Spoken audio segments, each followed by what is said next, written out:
이 서북청년단이 투입되면서부터 양상이 굉장히 급격하게 변화된 걸로 알고 있습니다.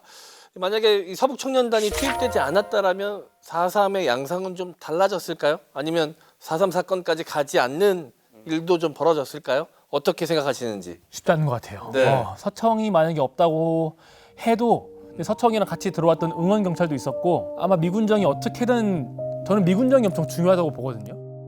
어떻게든 진압을 하려고 했을 것 같아요. 그래서 동기가 없진 않았을 것 같습니다. 아까 말씀드렸었던 건 서북청년단이라고 하는 이 조직이 갖고 있었던 자기증명. 나 스스로들을 증명해야 되는 과정에서 제주도민들을 인간이 아닌 존재로 바라보기 시작합니다. 그러니까 이제 흔히 비인간화라고 하는데 그러니까 국민국가를 만들어내는 과정에서 서청도 국민이 되기 어려운 조건을 하나 갖고 있어요. 그런 과정에서 내가 국민이 되기 위해서 자기증명을 해야 되잖아요. 그러면 이 국민으로 인정되지 않은 사람들을 어떻게 바라볼 것이냐의 문제에서 인간이 아닌 사람들로 인식합니다. 그럼 어떤 문제들이 나오냐면 죽임이 잔인해요. 제노사이드의 특징이거든요. 특히나 국민국가를 건설해 나가는 과정에서 벌어지는 제노사이드들의 특징인데 이들이 인간을 죽인다는 건 보통 일이 아니잖아요. 자, 서북청년단이 투입되지 않았다면 제주 4.3은 어떻게 흘러갔을까? AI의 생각도 궁금했습니다. 자, AI의 답변 함께 보시죠. 무장봉기 자체가 없었을 거라고 보기는 어렵습니다. 서북청년단이 활동 전에 이미 강경 대응은 시작됐고 무장대가 내세운 5.10 단독선거 저지라는 정치적 목표는 변함이 없습니다. 다만 대중적 뿌리가 약해 조기 수습됐을 가능성과 희생의 상당 부분이 서북청년단의 손에서 나온 만큼 비극의 규모는 달라졌을 겁니다. 기본적으로 대량 학살은 미군정에서 포고령으로 나오는 거예요. 그러니까 산간지대에 있는 사람들을 나오지 않은 해안가 5km 안에 바깥으로 넘어가서 위로 올라가 있는 사람들을 한 번에 대량으로 초토화시키겠다라고 하는 작전은 서청이 내리는 게 아니기 때문에 미군정에서 내리는 거예요. 저항이 계속적으로 이어지는 거는 막을 수 없었을 것이다 라고 저는 봅니다. 네, 저도 비슷한 의견이에요. 서청이라고 하는 집단이 제주 4.3을 더 비극적으로 만든 요소인 거지 거기 없었다고 해서 그 이후의 사건들이 없었을까 그거는 조금 의문이 좀 듭니다. 이 얘기를 하기만 할수록 참 가슴이 무겁고 답답하고 안타깝습니다. 아직까지 뭐 제대로 이 이후에 뭐 어떤 매듭지어진 부분이 없기 때문에 더 그런 것 같다는 생각이 좀 드네요. 자, 다시 이야기 돌아가서 이 무장봉기로 인해서 사건은 더 커질 수밖에 없었습니다. 그러면서 이제 미군정이 대대적인 진압에 들어가게 되고요. 당시 진압을 책임졌던 게 제주의 제9연대였습니다. 당시만 해도 협상의 여지가 조금은 남아 있었다는 이야기가 있더라고요. 김익렬 연대장이라고 해서 이 연대장은 무장대하고 사실은 평화적으로 이 사건을 무마하려고 했거든요. 그러니까 제9연대가 이제 국군이었던 거죠. 그렇죠. 그래서 실제로 만나가지고 협상을 해요. 그리고 평화적으로 이런 것들을 이행하자. 그러니까 산에서 내려오면은 처벌하지 않겠다. 무기를 내려놓으면은 안전을 보장해주겠다라고 하는 그런 온건한 방식의 대안을 내놓는데 여기에 당시에 남로당 제주도당 군사 책임자였던 김달삼이 수락을 한 거죠. 그리고 나서 이튿날 뒤에 문제가 발생하게 돼요. 오라리에서 제주 오라리라고 하면 지금 오라동 한라산 올라가는 중턱에 있거든요. 제주시에서 거기서 방화 사건이 일어나는데 이 방화 사건이 무장대에 의해서 일어난 것이다 라고 하는 주장이 제기되면서 협상이 깨지게 되죠.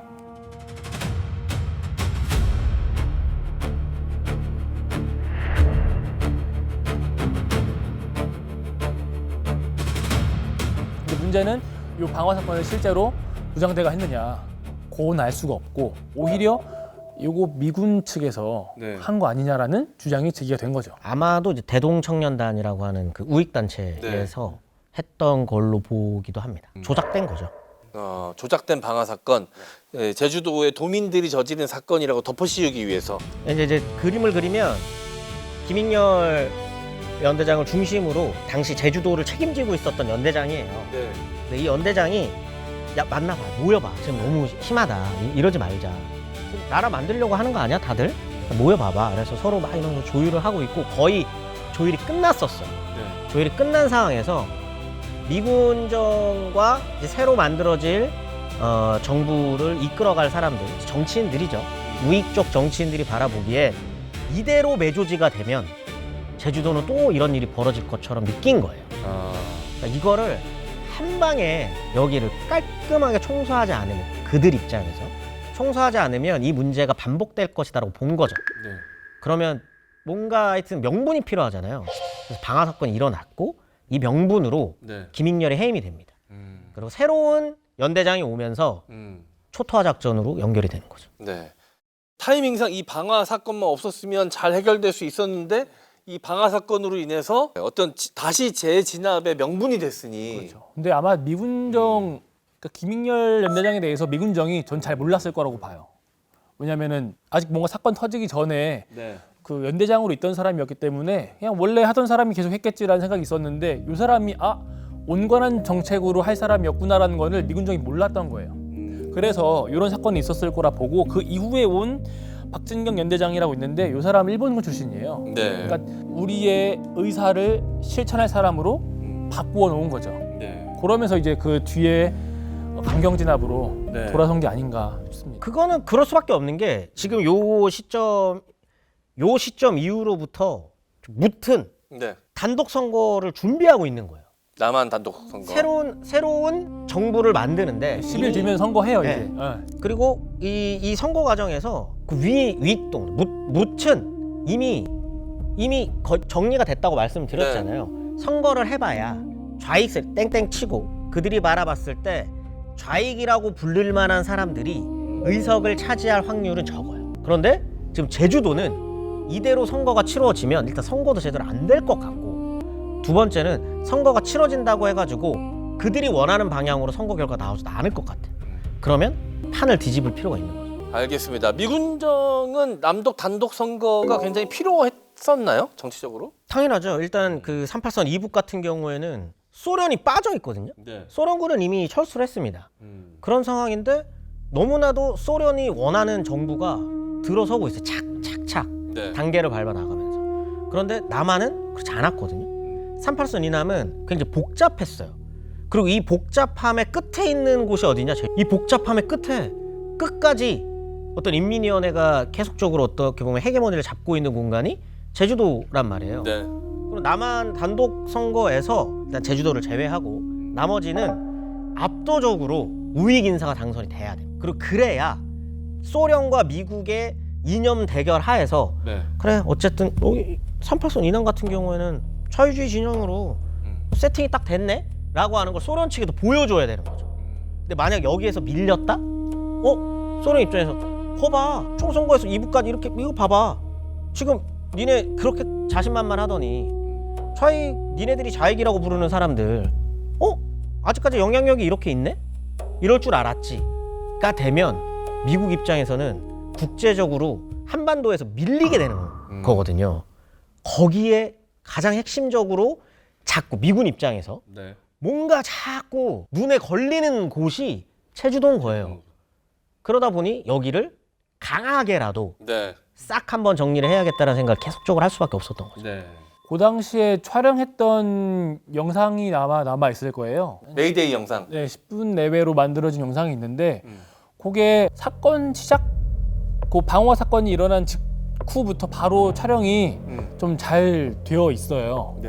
그러니까 요거 이미 알고서 촬영 준비를 한 게 아니냐라고 하는 주장도 있습니다. 그러니까 너무 이 절묘한 타이밍에 촬영이 시작이 됐으니 기획된 것이 아니냐. 네. 보통 방화 사건 일어나면은 이제 다 타고 나서 네. 거 와가지고 뭔 일이야 하면서 찍을 텐데 그게 아니라 첫 시작부터 잘 찍혀 있는 걸 보면은 이미 언제 무슨 사건이 일어날지를 예측하고 있었던 게 아닌가 싶은 거죠. 네. 네. 당시 뭐 카메라가 흔했던 것도 아니고 사실 그랬을 텐데 말이죠. 요라리 방화 사건이 조작된 사건인지 지금 저희가 확실히 규정 지을 수는 없지만 여러 가지 공교로운 측면은 분명히 존재합니다. 요라리 방화 사건으로 인해서 대규모 학살의 서막이 열린 것도 사실이고요.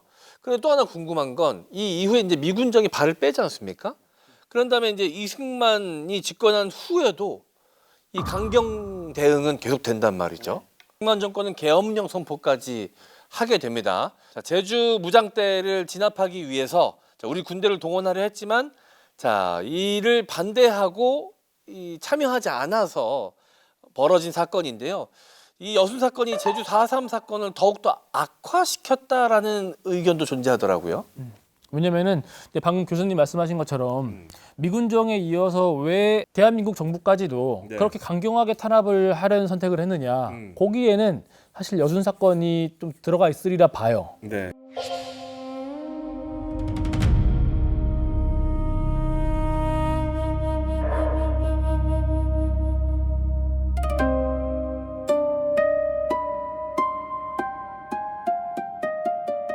제주도에서 벌어지고 있는 요 사건을 진압하라고 여수 순천 부대를 보낸 건데 그 부대 안에서 우리는 가지 않겠다라고 사실은 군대 안에서 명령을 거부한 거는 좀 큰 일이거든요. 엄청 큰 일이죠. 엄청 큰 일이에요. 그리고 이제 막 정부가 섰는데 네, 위계가 바로 무너진 거니까.